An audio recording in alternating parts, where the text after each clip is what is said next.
Going on, 49er faithful, 49er fan, 49er gang. This is your boy Niner Gang podcast back in the building.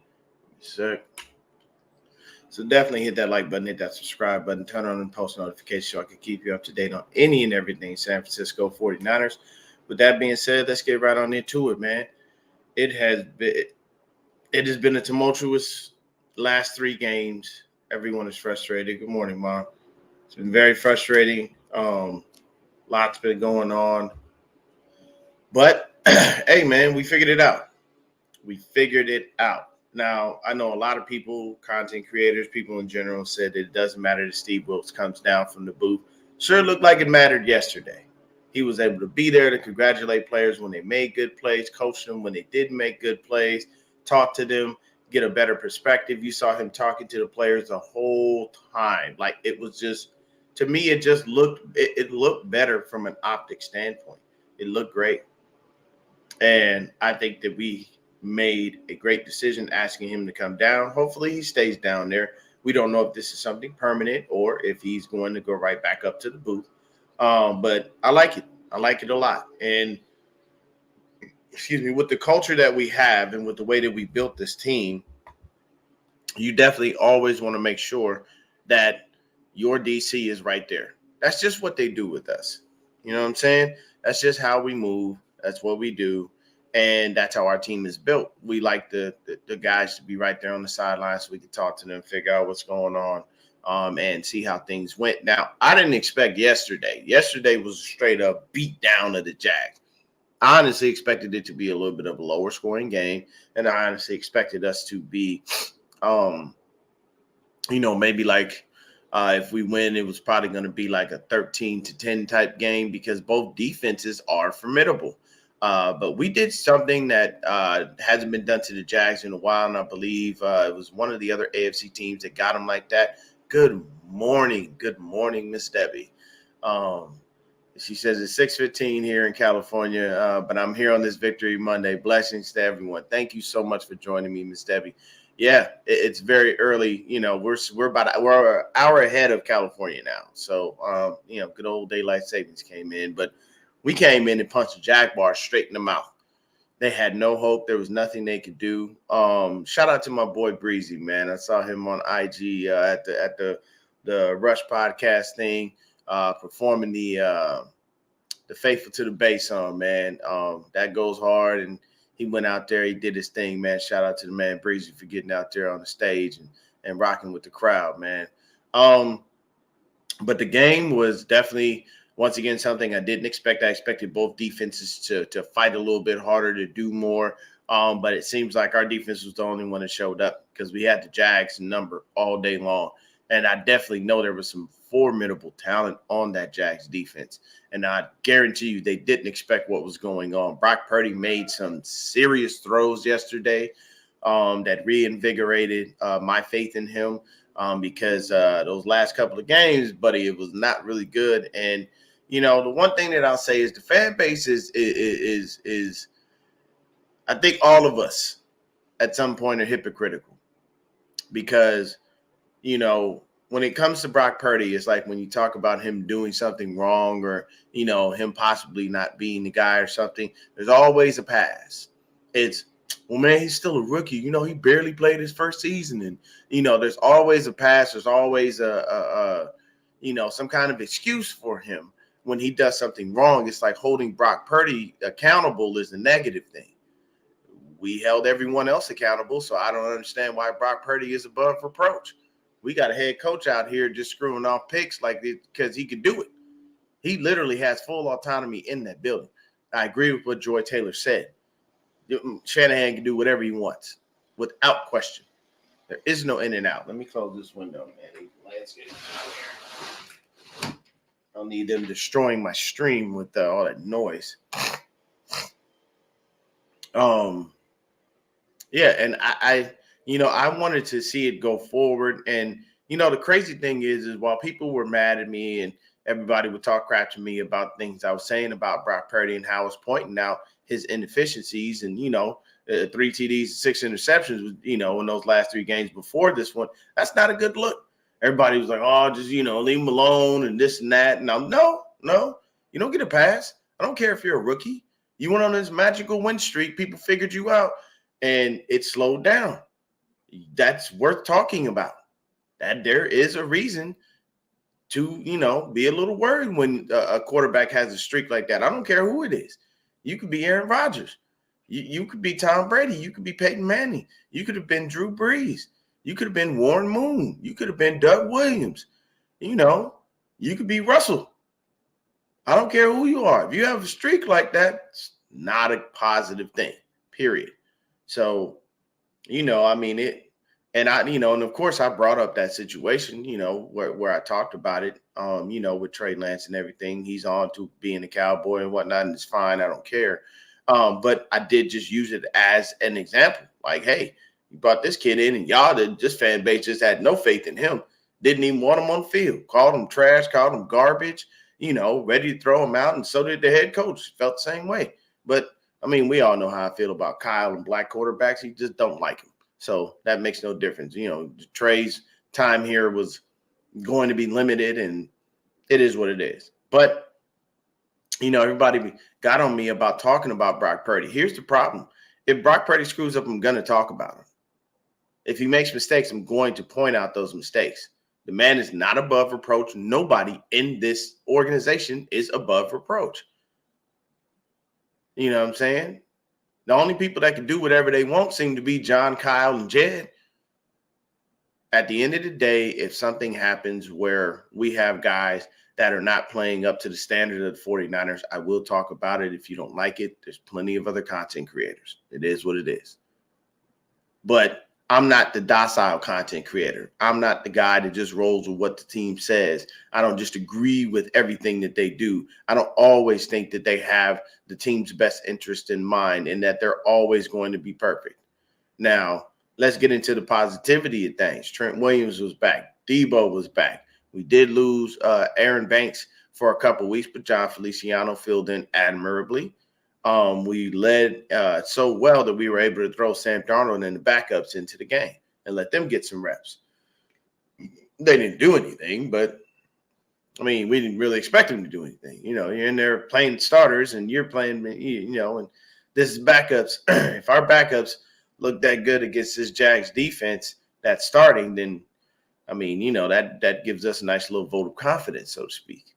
But it's nice when you can take out your starters and sit them down and let them rest.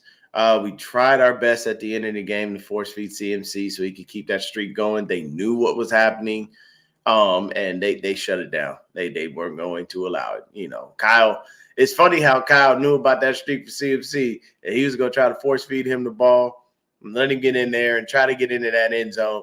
But a couple years ago when Kittle was on that doorstep breaking that record, I didn't even know.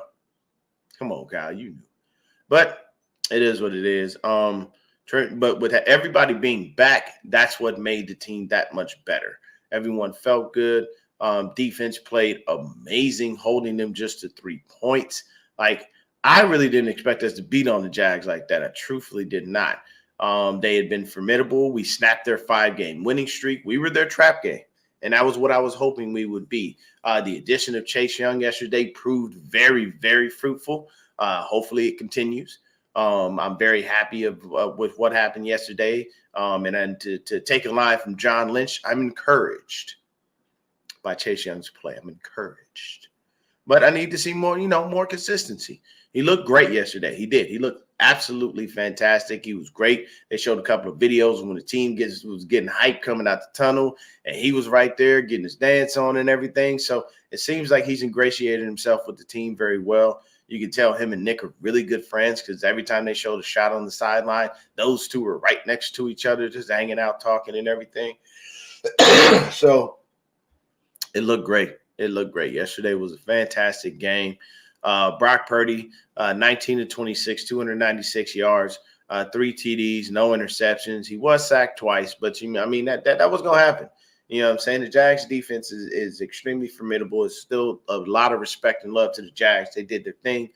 But what I will say is, he had, I think early in the game, I think he got sacked by Olokun. and he wouldn't have gotten sacked had he just gotten the ball out. And that was one of those moments, what I'm saying? Shout out to Lefty, my mom's favorite. He literally was doing that. That's what he did. He left. I put in our little group chat, like what was he thinking? They showed the replay. The guy had two people open well before Olukun got there. And all he has to do is let it go. At a bare minimum to Kittle, and that is a first down rather than us taking the sack and having to punt. And he's right there. He's like, you can't throw with the, all of that, all those people in your face. And I'm like, no, he had time. He could have got the ball out well before he got sacked. Just didn't. Debo was open for a touchdown. Kittle was open for at least the first down. I would have went with Kittle just because I know that rush was coming. Debo, you would have probably had to set your feet and throw. But Kittle, you could have been moving and just at least lofted the ball to him, and he'd been fine. Then he turned around and made a fantastic throw. That touchdown pass to Kittle was flat out amazing. Stood right in the pocket, took the heat, got hit while he threw the ball, still made the throw. They even have a shout out Brian Baldinger. He even had a still, not a still shot, but a video of Kyle Shanahan calling a touchdown the minute he saw Kittle catch that ball because he knew nobody was back there to stop him. So, I mean, Brock did what he did. He made some great throws, and he came out there. He played well, and look at that. When we don't try to make him throw the ball a billion times, we're better for it. We ran the ball 30 times yesterday. We threw the ball 28 times. So, it worked out well, And Christian McCaffrey, 16 carries, 95 yards, 5.9 yards per carry. Debo, 3 for 29, 9.7 yards a carry. He had our only rushing TD. Elijah Mitchell, 8 carries, 23 yards, 2.9 yards a carry. But then again, he was playing with the backup. So it's not like the blocking is there. It's not like you got, the real offensive line in front of you. So you just kind of got to make do with what you got. He only averaged 2.9 yards a carry, which isn't great, but it isn't. It was all right. So receiving, Kittle, 3 for 116, and a TD. He had a 66-yard touchdown. That was on 4 targets. BA caught all 3 of his targets plus his TD. And that TD that he threw to BA definitely was a sight to behold, because when he threw that back across his body, and coaches hate that. And the funny thing is, it looks like Kittle was trying to go for it. And if Kittle would have tried to go for it, he would have just knocked it down. And that could possibly either have been an interception or an incompletion. But I think Purdy knew where he was going. He saw BA and he was like, no, I ain't going to you. I'm going to him. And luckily, nobody touched it, and it came right there. But there was at least like 3 to 4 Jags players in the vicinity of the ball. So I still don't understand how that pass wound up dropping in, but it did. So I'll take it. I'm not mad at it. I'm just saying from a defensive standpoint, that's not good. So CMC, 6 catches for 47 yards. Definitely over 100 scrimmage yards for the game. Devo had 4 for 30. He caught all 4 of his targets. Juice, 2 for 26. He had a TD too. So that was beautiful. A lot of people, the commentators, especially Moose was saying that Juice should have stopped at the 1-yard line. But it's like, I got to hit. My momentum carry me in. He's just saying, like, just to help CMC get that TD so he can keep that streak going. But it is what it is, man. Hey, personal accolades mean nothing compared to what the team has. Nick Bosa and Ambry Thomas both recovered fumbles, which is fantastic. Dre Greenlaw and Talanoa Hufanga were our tackling machines with 8 apiece. Fred Warner and Demo right behind them with 7 apiece. We had 5 sacks on the day, y'all. 5 sacks. It was beautiful, man. Hargrave, 1.5. Bosa, 1.5. Armstead, a half a sack. And Chase Young, a half a sack. Cleveland Farrell got a sack. So we were out there wheeling and dealing when it came to the defense. Nobody was ready for the smoke. Nobody was ready for it, man. My defense showed out. They did exactly what they needed to do, man. And we had a hell of a game on defense. Huff, Fred Warner, Bosa, Mooney Ward, Gipp, and Javon Kinlaw all had passes defense, which was 6, which I love that. We intercepted the ball twice, Fred Warner and Huff.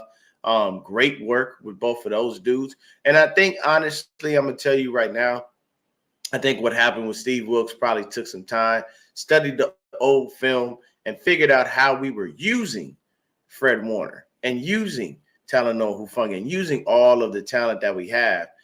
And they were like, you know what? Yeah, I got to do it that way. So it worked out well for me anyway. I loved it. I loved every second of it. It was great. Very, very happy with the progress that we had from an offensive and defensive standpoint. Mitch only punted 3 times yesterday. He got 2 inside the 20. So that's fantastic. He was averaging 47 yards a punt. Their punter punted 5 times yesterday. He must have had luck on his side because he was averaging 53.6 yards a punt, which is flat out insane. But hey, it's all good. It worked out. For the Jaguars, Trevor Lawrence, he came in. He was 17 to 29, 185 yards, no TDs, 2 interceptions, sacked 5 times. That's horribly unfortunate. Christian Kirk was trying to do a fake pass. He screwed that up. And then CJ Beathard only threw the ball 1 or 2 times for 5 yards because he came in garbage time pretty much at the end. We held their whole rushing attack and in general to only 59 yards. So they were not running anywhere or any time on us, period. I loved every second of that. That's the type of 49er football that we have to play, and that's the type of 49er football that we love. I feel like StreamYard is tripping, though. I don't know why, but it's all gravy. We'll get it figured out. But when you look at the receiving, of course, Christian Kirk, 6 catches for 104 yards. Everybody else after that, people, only 30 yards or less. Actually, 28 yards or less because Dearness Johnson, 22 catches for 28 yards. Calvin Ridley, 2 for 20. Tim Jones, 2 for 17. Evan Ingram, 4 for 12. ETN, 2 for 9. So we literally held everybody that they have, on offense, to nothing. Christian Kirk and Trevor Lawrence both fumbled the ball. We recovered those. They still got us for 2 sacks. And that was Olakun, man. Olakun is a beast. He had 2 sacks. That was flat out fantastic.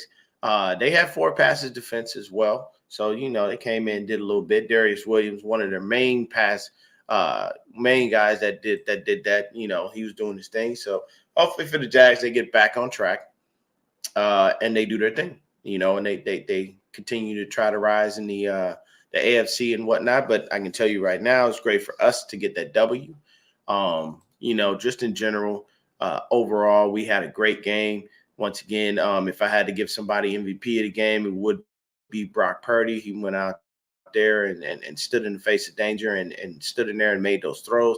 Loved every second of it. He almost had a 300-yard game, which was great. Defense came up, showed up solid, 5 sacks, 4 TFLs, 6 passes defense, and 2 interceptions. I can't ask for much more from my defense now. You truthfully cannot. And that's the part about it that makes it beautiful, man, is that we did that and we made things happen the way that we were supposed to in every which way, and the players look better. It seems like this, I think after that 3-game losing streak, nothing better could have happened for us outside of that bye because it gave us time to reset. And we loved that, man. It was great, and that's what I like. And that's what I've always wanted to see. But we got to take a quick break here and, pay some bills. As a bettor, you demand perfection. And MyBookie delivers. NFL, college football, and the brand new cash out system give you options to bet and win all season long. First 2 legs of your parlay hit, cash out early and use the funds on another bet or let it ride for a chance at a bigger payday. Join the MyBookie family for an entire season filled with odds boosts, free bets, and super contests. To get started, go to mybookie.ag. That's mybookie.ag now and register for a free account. When you're ready to make your first deposit, just use promo code HIVE, that's HIVE, to grab a welcome bonus on the house. That's promo code HIVE, HIVE. You see it. It's right behind me. Shout out to the 49ers Hive, Red and Gold Standard Podcast, Forever Faithful Podcast, of course, Niner Gang Podcast, and all of our fellow content creators in there and fellow 49er fans in there. To claim your pod, once again, that's promo code HIVE. to claim your deposit and your deposit bonus for a limited time. A free chip to use in the MyBookie casino. You can bet anything, anytime, anywhere with MyBookie. So we always got to stop, pay the bills really quick. And then we'll go ahead and talk about what happened in the NFL. We'll just talk about some scores. Let's take a look. So Thursday night, the Bears get a win, 16-13. They beat the Panthers. C.J. Stroud's unfortunate season continues. The Panthers are 1-8, and it just looks bad, man. I'm sorry. Bryce Young is having a bad season. C.J. Stroud, on the other hand, is balling. So the Colts come in, they get a win over the Patriots. Very, very low-scoring game. Mac Jones gets benched again for Bailey Zappi. It's just looking bad, man. And to be honest with you, when it comes to the Patriots, I'm going to say this. I think it's time to move on from Bill. Get a new guy in there. Get some fresh blood. Switch it up, change it up. I know you love him, Robert. I know he's brought you 7 rings, but just these last couple of years, this has been bad. And it's just not looking good, man. It shows you right now that it wasn't just Bill, it was Bill and Tom, but more so Tom. So Texas come out, they beat the Bengals in a thriller, 30-27. So the Bengals, they look, Texas is real, man. And C.J. Stroud out there, doing his thing, man. He didn't have fantastic stats. He had 356 yards and 1 TD and 1 interception from a throwing standpoint, but hey, whatever works, right? So then you go down to the Saints and the Vikings. Vikings come in, get another win with Josh Dobbs at QB. So they're 6-4. And then you look at the Packers and the Steelers. Steelers come out with a dub, 23-19. Titans and the Bucks. Bucks beat them up, 20-6. We beat the crap out of the Jags, 34-7. Jags only scored in the second quarter. Wow. And the Browns come in, beat the Ravens, 33-31. So they're looking good. It may not be the greatest performances by Deshaun Watson, but hey, the team is winning, and that's all that matters. Falcons and the Cardinals. Cardinals pull off a win. Kyler Murray was back. He didn't throw any touchdowns. He did have an interception, but, it worked out for him, 25-23. Lions and the Chargers. Lions come in there and get the Chargers by 3, 41-38. Giants and the Cowboys. Cowboys beat the crap out of the Giants, 49-17. But this is what the Cowboys do. They always come in and beat up on the smaller teams, on the weaker teams. It's the teams that got winning records that they have a problem with. So when they start doing that to teams with winning records, then we can talk. Until then, I don't want to hear nothing about no damn Cowboys. Seahawks wind up beating the Commanders, 29-26. A lot of 3-point games here, man. And then the Jets and the Raiders, they had a little barn burner on Sunday Night Football, but the Raiders come away with their second straight win with Antonio Pierce's head coach. Here's the thing, man. You could tell that the team respects him. You get up there at your press conference and you let everyone know how California you is. You know what I'm saying? I grew up a Raiders fan. I'm from Compton. You know what I'm saying? NWA used to rep Raiders gear all day long. The Raiders were a very prominent team back in the 80s, and 90s and whatnot. And they have a cult following. They've got a list of people that will always ride with them, and you got to respect it. You know what I mean? It is what it is when it comes to the Raiders, but it's just a situation where, hey, he's like, hey, man, look, we ain't about to go out here and just keep getting our teeth kicked in. We're going to figure this out. And it's nice that the team is playing well for them and that they're playing well under him, and I mean, hey, you got to do what you got to do, man. Benching Jimmy Garoppolo, getting rid of the GM, getting rid of the head coach. All those things were necessary for them to get back on track, man. And it's definitely a very frustrating situation when you wind up doing the things that you do and fighting and grinding and scraping and scratching, just to keep coming up short. I was on with Breezy for like a hot second last week, and I was telling him as a defender, it becomes frustrating when you continue to do your job and the offense can't do theirs. And it discourages you to do your own. Like if I'm a DB and I done intercepted the ball 3 times in one game and y'all ain't scored no points on that, low key inside, I feel like, why am I going to intercept the ball again? Y'all ain't going to do nothing with it. That's just me. What's going on, Bashar? But that's just me. That's how I think. I'm not, and it's not to say that I wouldn't go out there and continue to play my hardest and do what I need to do for the squad. But yeah, it's extremely discouraging when I make sure that you get the ball back, because my job is not to score. My job is to stop the other team scoring. What's going on, Sin? And if I'm continually stopping the other team and you're not doing anything, yeah, it becomes discouraging. You kind of go out there, you may want to take a play or two off, and man, should say, I'm tired of doing all the work and watching you fail.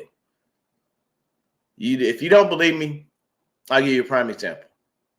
And this does go back a couple years. Not last year, but I think the year before. We were playing, I think this was 2022.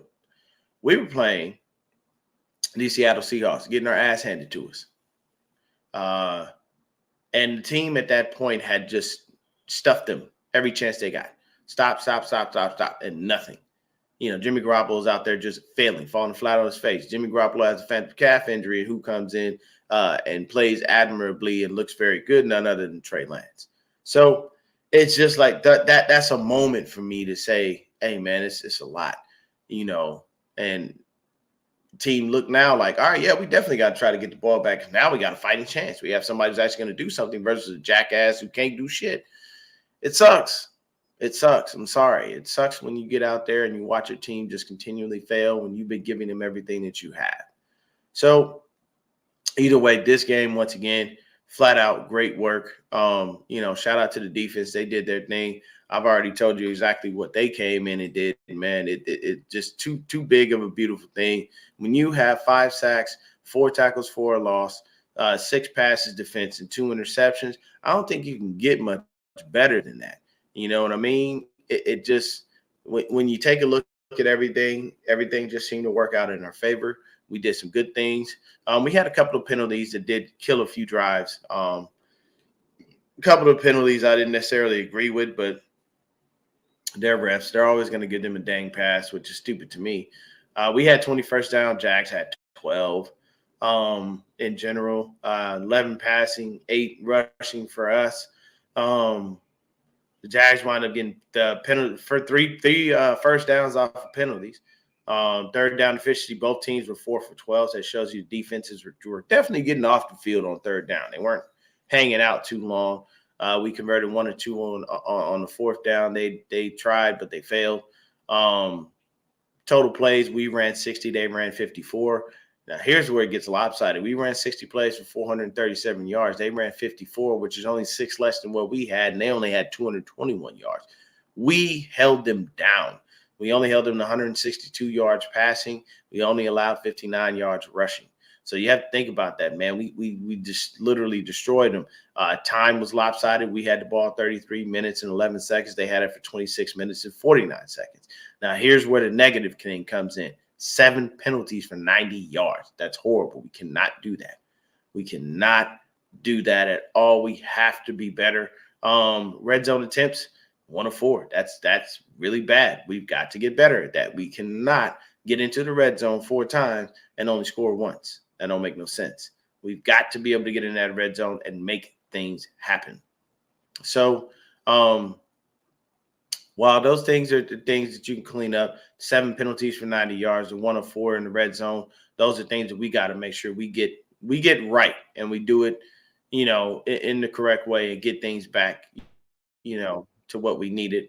144 yards rushing for us as a unit. So we did what we were supposed to do. We did everything that we needed, and it's definitely sometimes a little bit of a rough go when you get out there and you just don't have it. The Jags were stopping us a little early in the game. I can say that because we kind of tried to make it happen. If you look at the possessions for the Jags, their first possession is a punt. And then you flip to us, we get a touchdown. Then they punt again. We get a field goal. They punt, we punt. They fumble, we punt. Then we both have field goals right at the end of the second quarter. And that's literally how the first down went. And then for us, the second half, it goes for us, touchdown. For the Jags, interception. For us, we punt.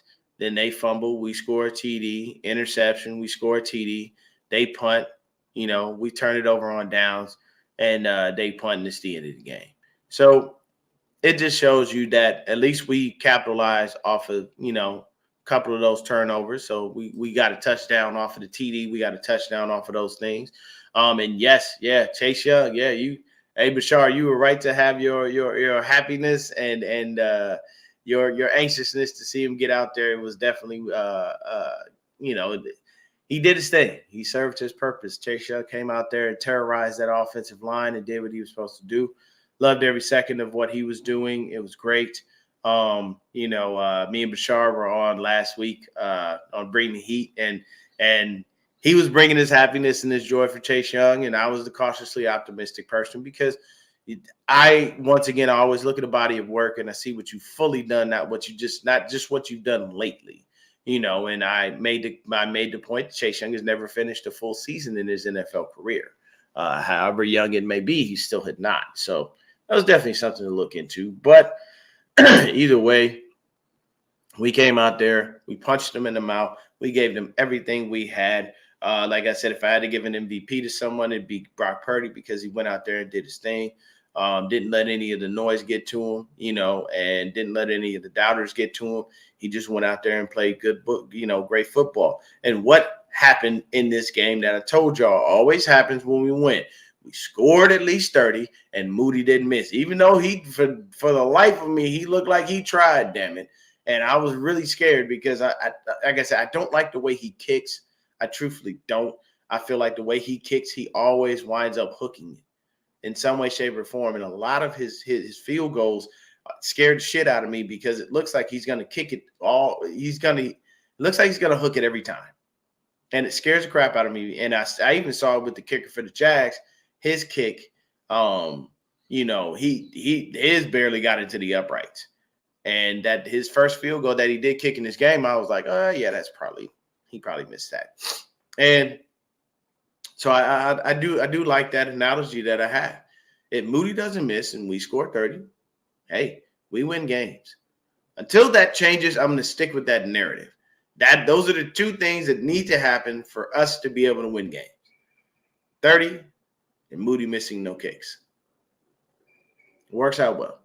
So that's going to do it for me, man. I just wanted to stop in and give a little show in the morning before I get in here and get to work. I'll be on later with the guys from the Forever Faithful podcast and probably Beto from Niner Sickness just to talk about the game. I didn't want to go live right after the game, only because like so many people do it, and it just really destroys the opportunity to have viewers and whatnot because everybody's trying to watch everything. Like I said, we have a billion content creators, and you've got some amazing guys that have done some amazing things. You got a Jordan, aka Splash Cousin, out there doing his thing. You still got Jason Aponte and Andrew Pasquini out there doing their thing with you've got the RSF 49ers. He hangs out with Bashar a lot. Raj met him in passing a couple years ago, same time I met Bash. You've got Last Second Sports with Jesse. He's out there doing fantastic things. You got Ryan Hensley. You've got your Larry Krugers of the world, your Jack Hammers. And still, you got your Grant Cones, and you've got your Breezies, your Nothing But Niners. Like I said, my Hive gang. You got so many different people out there, man. Ted Talks Ball, Brian Cope, him and his wife, Tony Cope. She's got the Ladies of the 49ers podcast. That's just a fantastic thing. So it's just always, there's never a shortage, never, ever a shortage of 49er content anymore. And I didn't mention him because I don't really care for him back. I kind of did that one on purpose. Not my type of guy, but it is what it is. I don't wish bad on nobody. I wish everybody nothing but the best. Just not my cup of tea as far as the way that I move. But the whole Nitty Gritty fam, just in general, Mose, Peachy, Fair to God, Breed, all of them. I'm saying Real Talk, Niner Talk, all my guys over there, Super Dave, Jew, Don, Silverado Kev, of course, my brother from another mother, Will. Nothing but love. It's just a host of people, and it's hard to watch all of that content. Like you try to get it in, it's not gonna happen. Pause. It's not gonna happen. It just straight up crazy. But shout out to everybody out there, man. Continue to stay up, stay faithful. Let me see who our next game is. Yeah, figure that out.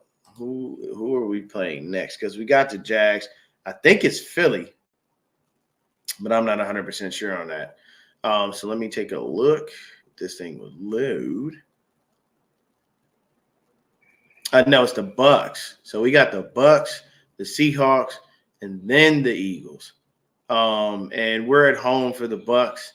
We got to go to the Seahawks and we got to go to the Eagles, and then we're back home for the Seahawks. And December 17th, mark that day on your calendar. Is when we play the Cards. If you will be in Arizona, please let me know. We got to link up. We definitely got to link up, man. It's gonna be fun. You know what I'm saying? If you'll be at the Arizona game, what's going on, Dave? Shout out to Dave McNaughton. He got his own channel too, bro. There's so many content creators out there doing fantastic work. But yeah, we got the Bucks up next, and I do believe that's a good game. But we can win that. You know, I believe we can shut down Baker Mayfield. Plus, this will be Chase Young's first game at home in front of the faithful, so he gonna feel that energy. It's gonna be nothing different. Jason, what's going on, man?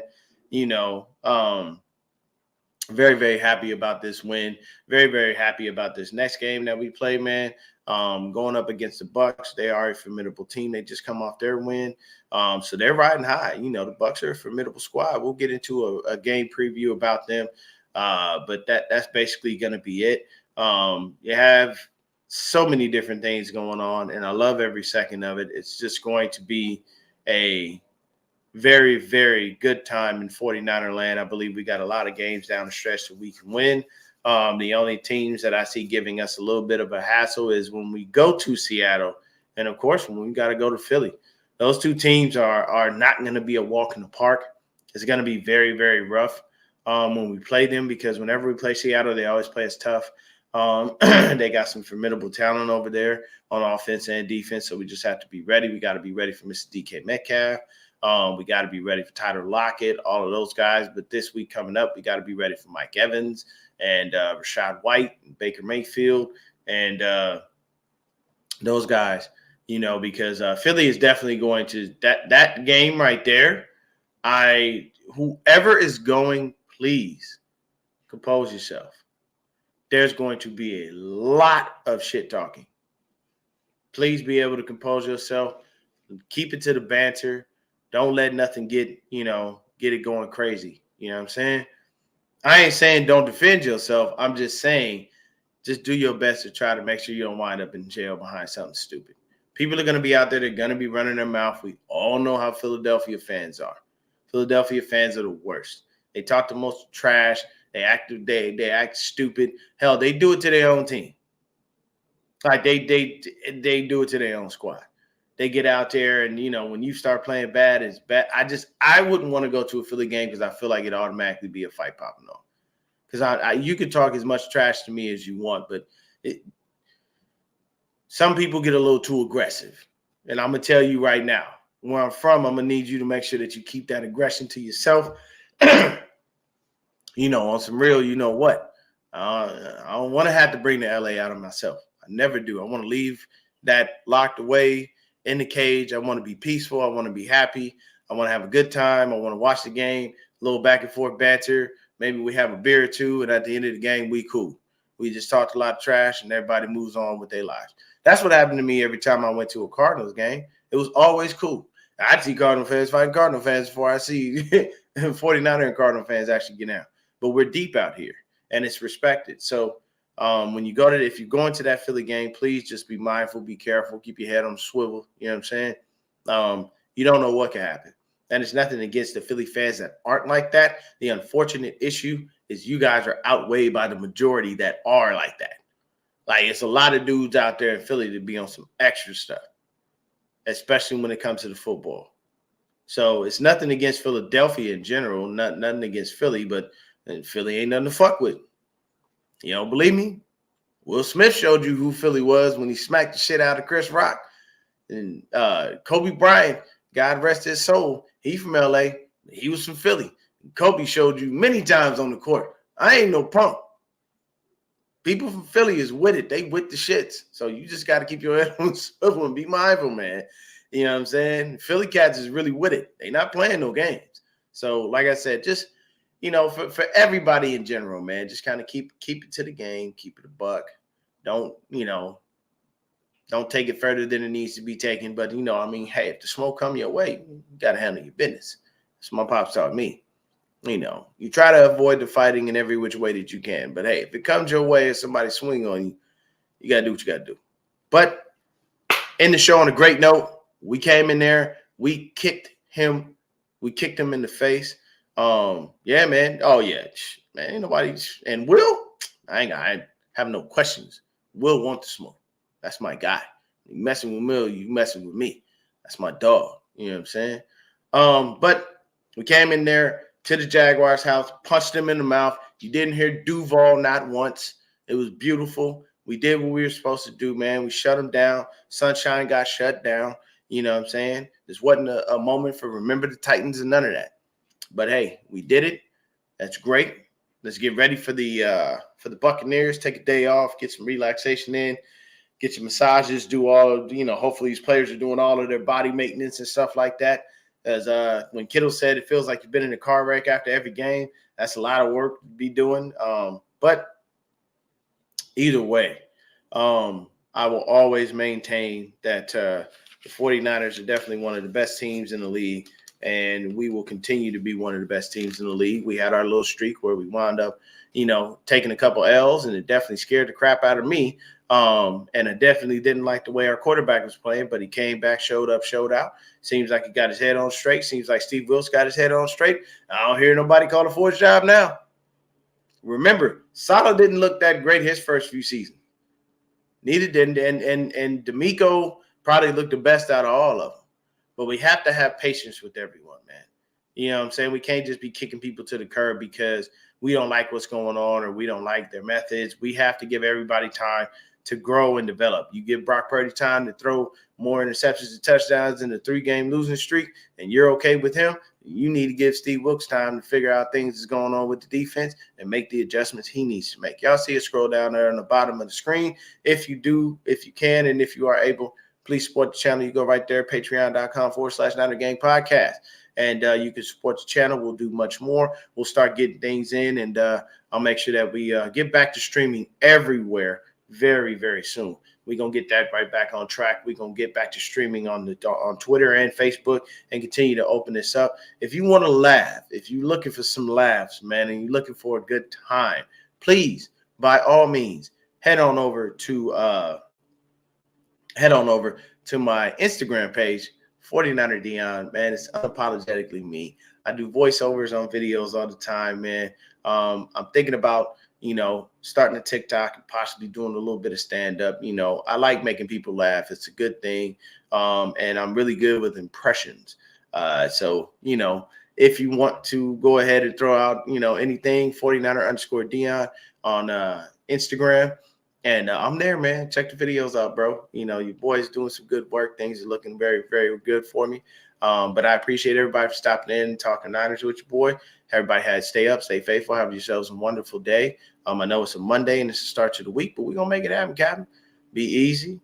And, Ambry Thomas, Ambry Thomas getting burned over Isaiah Oliver is a good thing. You are correct on that. And the reason Isaiah Oliver sat his ass down was because he looked like hot shit on the stick for the last 3 games. And I think that was one of the things that was good. Lenore was playing nickel. Yes, they're trying to find a way to make that switch. And you saw Steve Wilks. That was another thing that was the impact of him being on the field. He was able to congratulate the players and show how much he had faith in them. That's what you do. That's why your presence is almost required there, because you give everybody that energy. You show them, I'm proud of you. I loved it. I saw it. Everything is great. Keep that rolling, and that's what will help you. Everybody stay up. Steve he looked way more into the game. You're right, Bash. He looked all the way in the game, bro. He was happy. You could tell he was happy. And, a lot of the players will say that Steve Wilks won't congratulate you unless you finalize plays. Unless you get the interceptions and stuff like. I'm sorry, Steve Wilson was happy for every little thing he could get. It looked great. But everybody stay up, stay faithful, stay blessed. I'm out this joint. Peace.